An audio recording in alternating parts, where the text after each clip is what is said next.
Hello everyone. So let us move on to the fourth part of the chapter, The Ailing Planet, The Green Movement's Role, which is written by Nani Palkhiwala. Students, this is your fourth part of the chapter.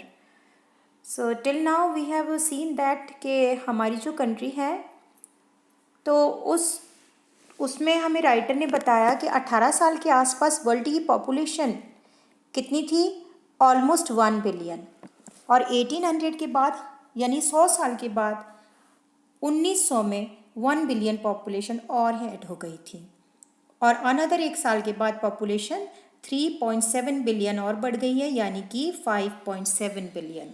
तो हर 4 दिन में 1 million लोग पैदा होते हैं, तो हमारी जो पॉपुलेशन है वो बहुत स्पीड से बढ़ रही है, और ये एक इम्पॉर्टेंट रीज़न है अर्थ की डिटीरियोरेटिंग हेल्थ का। So, fertility falls as income rise, education spreads, and health improves. Thus, development is the best contraceptive. But development itself may not be possible if the present increase in numbers continues. तो writer हमें कह रहे हैं कि जैसे जैसे लोगों की इनकम बढ़ती है वो एजुकेटेड होते हैं और उनकी हेल्थ इम्प्रूव होती है, तो फर्टिलिटी फॉल करती है, यानी कि वो कम बच्चे पैदा करते हैं जब वो अवेयर हो जाते हैं एजुकेशन से।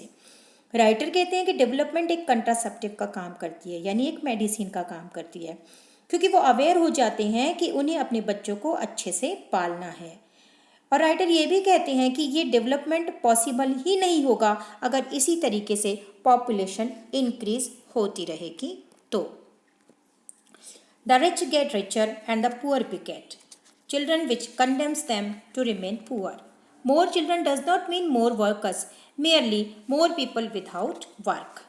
अब यहाँ पर हमें राइटर क्या कह रहे हैं कि अमीर और अमीर होते जा रहे हैं, लेकिन गरीब ज़्यादा से ज़्यादा बच्चे पैदा कर रहे हैं, यानी बिगेट कर रहे हैं। बिगेट मीन्स गिव लाइफ टू, ज़िंदगी दे रहे हैं वो अभी भी बच्चों को, और बच्चे पैदा कर रहे हैं, जिसकी वजह से वो गरीब ही रहते हैं, क्योंकि उनके पास इतनी अर्निंग नहीं है कि वो अपने बच्चों को ठीक से खाना दे सकें।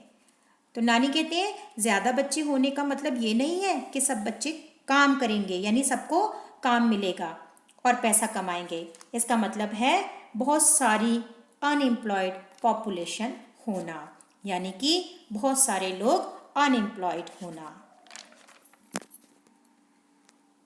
It is not suggested that human beings be treated like cattle and compulsorily sterilized, but there is no alternative to voluntary family planning without introducing an element of coercion.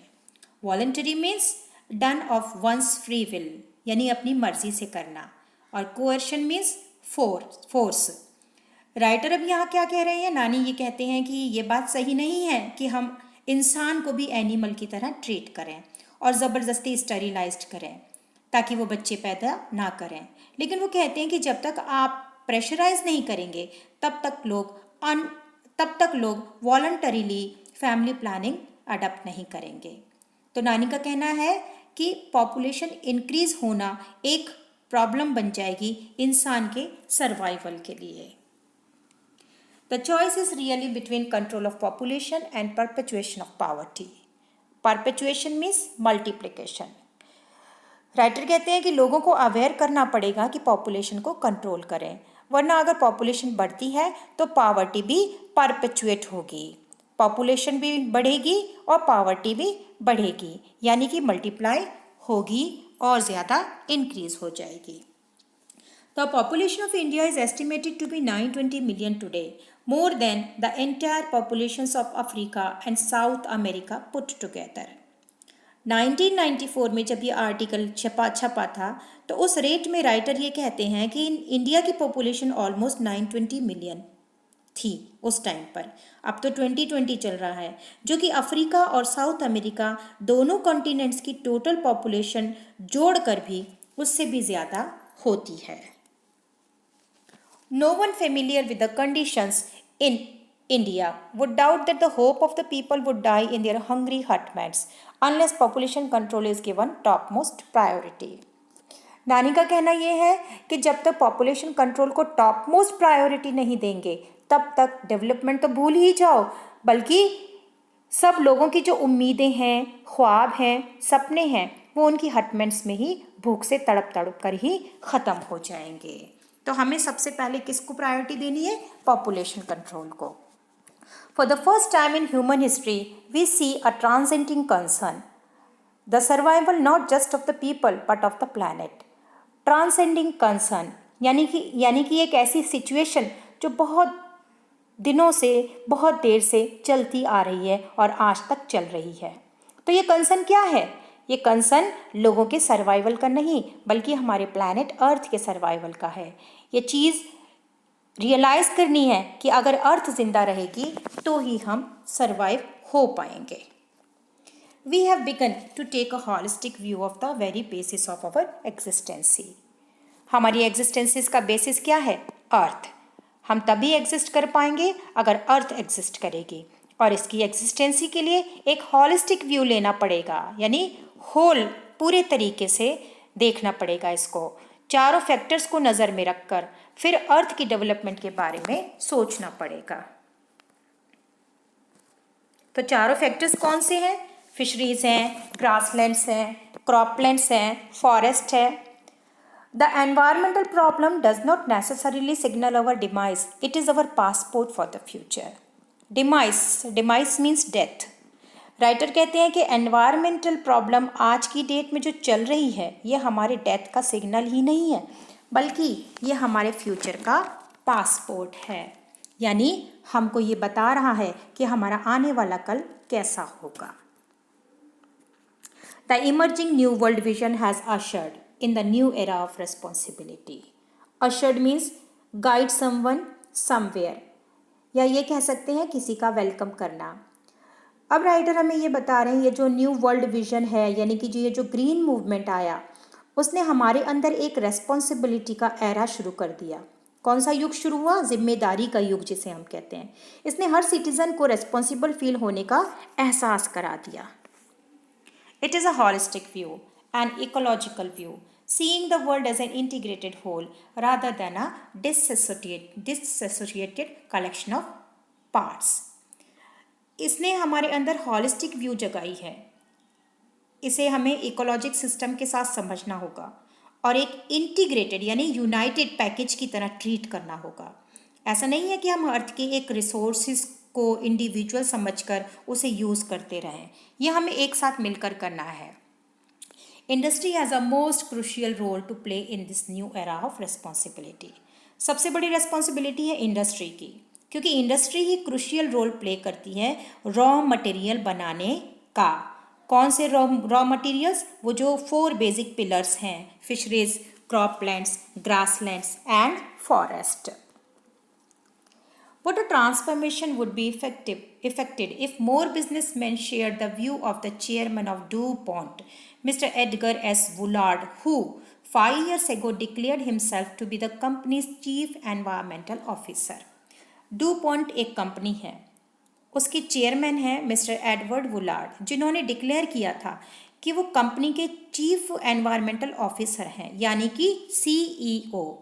CEO का फुल फॉर्म वैसे होता है chief executive officer, लेकिन इन्होंने अपने आप को कहा था चीफ एनवायरमेंटल ऑफिसर। तो उन्होंने क्या कहा कि अगर हम कंटिन्यू एग्जिस्ट करना चाहते हैं, कि हम बहुत सालों तक अर्थ पर सर्वाइव करें, तो हमें एनवायरमेंटल परफॉर्मेंस को एक्सेल करना पड़ेगा। उन्होंने ये बात कही थी, our continued existency as leading manufacturer requires that we excel in environmental performance. तो वही बात कि कंटिन्यू अगर एग्जिस्ट करना चाहते हो इस धरती पर, बहुत सालों तक रहना चाहते हो, सर्वाइव करना चाहते हो, तो एनवायरमेंटल परफॉर्मेंस को एक्सेल करो पहले। Of all the statements made by Margaret Thatcher during the years of her prime ministership, none has passed so decisively into the current coin of English usage as her felicitous words.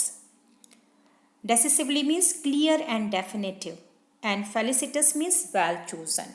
तो Margaret Thatcher, जो कि अपने समय में एक अच्छी prime ministership ले चुकी थी, तो इनकी बहुत सारी स्पीचेस थी, लेकिन इनकी कोई भी स्पीच इतनी क्लियर नहीं थी, जितने कि ये वेल चूजन वर्ड्स थे, ये जो फेलिसिटस वर्ड्स इन्होंने बोले थे, ये वर्ड्स क्या थे? No generation has a freehold on this earth, यानी किसी कोई भी जनरेशन जो है वो परमानेंट टेन्योर लेकर नहीं है, यानी ऐसा नहीं है कि वो हमेशा यहाँ रहने वाला है अपनी प्रॉपर्टी समझ कर इस जगह पर। All we have is a life tenancy, हम लोग सब यहाँ पर क्या हैं? ज़िंदगी के लिए किराएदार हैं। जितनी हम ज़िंदगी लेकर आए हैं हम इस पर किराएदार हैं। With a full repairing lease, जितना हम अर्थ को यूज़ करेंगे उतना ही हमें अर्थ को यूज़ करना है, यानी जितना हम अर्थ को यूज़ करेंगे उतनी ही हमें अर्थ की रिपेयरिंग भी करनी पड़ेगी। Repairing lease. In the words of Mr. Lester Brown, we have not inherited this earth from our forefathers, we have borrowed it from our children. एक और आदमी जिन्होंने, मिस्टर लेस्टर ब्राउन, जिन्होंने ये बात कही थी कि हम इस धरती पर we have not inherited this earth from forefathers, हम अपने ये जो धरती है इसको अपने फोर फादर से इनहेरिट करके नहीं लाए हैं। वी हैव बोरोड इट, ये तो हमने बोरो की है। किन से करी है? हमने अपने बच्चों से करी है, और ये चीज़ हमको अपने बच्चों को वापस देनी भी है। तो जिनसे ली है उनको हमें वापस भी करनी है। तो ये शब्द मिस्टर लेस्टर ब्राउन ने कहे थे, और मार्गरेट थैचर ने कहा था कि हम परमानेंट टेन्योर नहीं हैं इस प्रॉपर्टी के, इस धरती पर। हमारी ज़िंदगी तो एक किराए के ऊपर है, और हमें इसको किराए के साथ साथ इसको रिपेयर करके भी देना है। So here your chapter is completed. I will be back with the new chapter in the next video. Thank you all of you.